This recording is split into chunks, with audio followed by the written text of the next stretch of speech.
우리가 오늘 읽은 이 시편의 말씀은 하나님의 통치를 보여주는 내용으로 되어 있습니다. 1절에 땅 그리고 허다한 섬이 나오고 있는데, 땅이 육지의 안쪽, 땅의 내륙을 말하고 있다면 허다한 섬들은 땅의 바깥쪽 그리고 땅 끝이라고 말할 수가 있습니다. 그래서 이 하나님의 통치가 임하는데 땅 안쪽에서부터 땅 바깥쪽까지 모든 곳에 그 통치가 이루고 있다, 이렇게 1절이 말씀하고 있습니다. 그 통치가 어떠한가 하는 것을 오늘 본문이 보여주고 있는데, 자연 현상을 통해서 보여주고 있습니다. 이 자연 현상은 하나님의 통치가 어떠한 이미지를 보여주는지 수채화로 말하면 그 물감이라고 말할 수가 있습니다. 먼저 2절 말씀에 구름과 흑암이 둘렀고 거기서 의와 공평이 펼쳐집니다. 구름과 흑암이라고 하면 시내산에서 하나님께서 나타나실 때 구름과 흑암으로 나타나셨는데 그 모습을 떠올리게 합니다.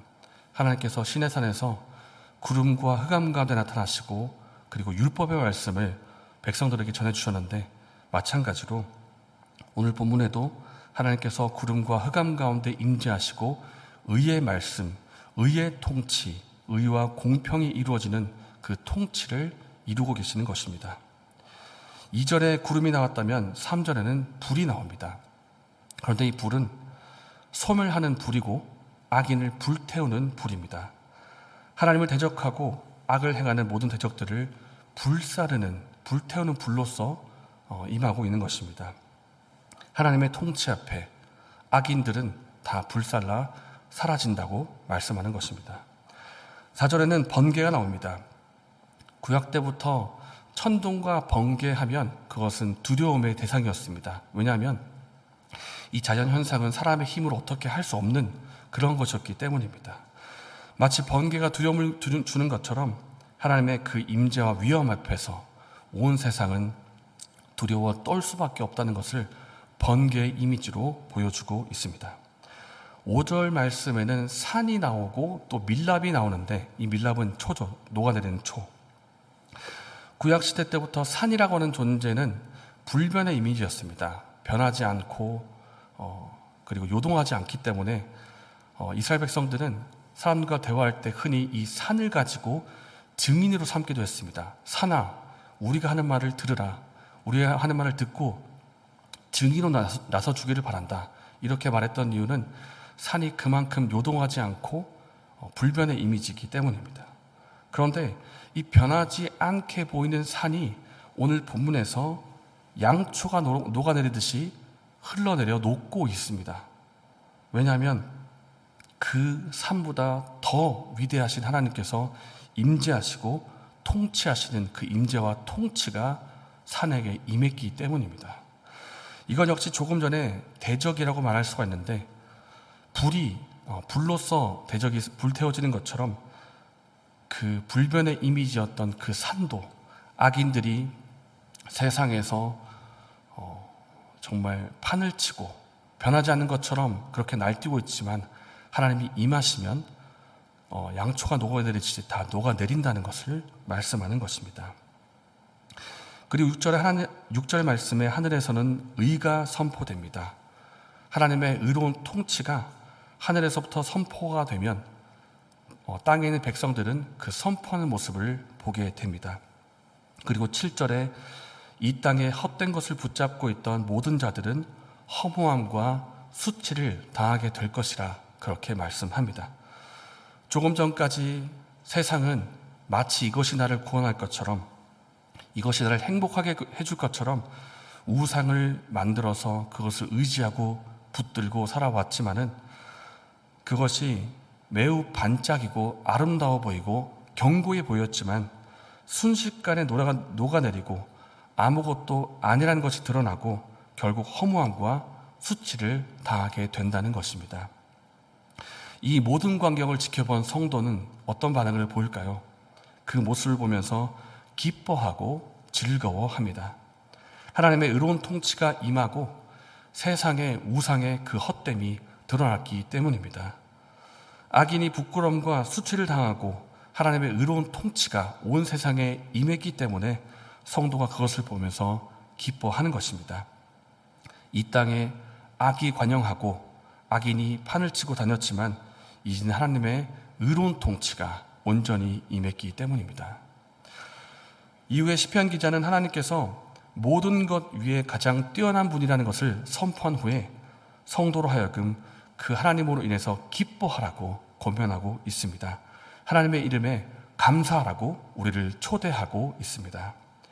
오늘 시편의 주제는 하나님의 의로운 통치입니다.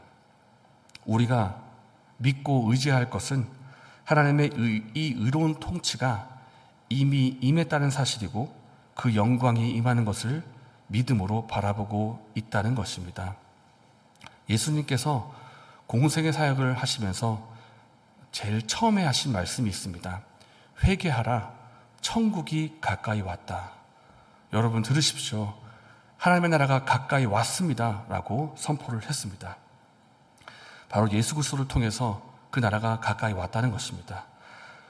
하나님 나라의 왕이자 천국 그 자체이신 예수님께서 이 땅에서 말씀을 가르치시고 병을 고치시고 심지어 죽은 자도 살리셨습니다. 그렇게 하신 이유는 그것이 바로 천국의 특징이기 때문입니다. 하나님 나라에는 질병이 없습니다. 하나님 나라에는 죄가 없고 죽음이 없습니다. 그렇기 때문에 예수님이 죄를 용서하시고 질병을 고쳐주시고 악한 영을 떠나가게 하시며 죽은 자도 살리시는 것입니다. 오래전부터 이미 선포되었고 시작된 이 하나님의 나라는 그 완성을 향해 가고 있습니다. 하나님의 통치가 온전히 이루어지는 이 하나님의 나라가 이미 우리의 안에 들어와 있고 그 완전한 영광을 우리가 보게 될 것입니다. 그런데 때로는 이 하나님의 나라와 통치가 희미하게 보일 때가 있고 우리의 눈에 미미하게 보일 때가 있습니다. 하나님의 나라가 너무 작아 보이고 세상의 나라는 너무나 커 보이고 세상이 더 아름다워 보이고 그리고 반짝이는 것처럼 보일 때가 있습니다. 그래서 우리에게 무엇이 필요한가 하면 바로 믿음과 인내가 필요합니다. 성도들의 인내가 여기 있나니 그들은 하나님의 계명과 예수에 대한 믿음을 지키는 자니라. 세상이 아무리 반짝이고 화려해 보인다 할지라도 그것이 우리 눈에 굉장히 견고해 보이고 크게 보인다 할지라도 양초 녹듯이 다 녹아질 것이고 오직 하나님의 영광만이 찬란하게 임한다는 것입니다. 이것을 믿어야 합니다. 이 하나님의 나라, 이 하나님의 통치를 믿고 이것을 반드시 이루실 하나님을 우리가 믿고 오늘 하루를 믿음으로 살아가시는 저와 여러분 되시기를 바랍니다. 이 시간 말씀을 생각하면서 기도하겠습니다. 우리에게 믿음을 더해달라고 기도합시다. 우리가 현재 하나님을 믿고 있지만 때로는 세상이 주는 달콤함에 그 화려함에 마음이 쏠릴 때가 있고 마음이 빼앗길 때가 있습니다. 그러나 세상에 속한 그 모든 것이 눈 녹듯 다 사라져 없어질 것이고 오직 하나님의 나라만이 완전히 선다는 것을 믿음으로 바라보게 하여 주시옵소서. 이 일을 이루신 하나님을 믿으며 오늘 하루를 믿음으로 살게 하여 주시옵소서. 이렇게 기도하시고 개인적인 제목으로 기도하신 후에 자유롭게 돌아가시겠습니다.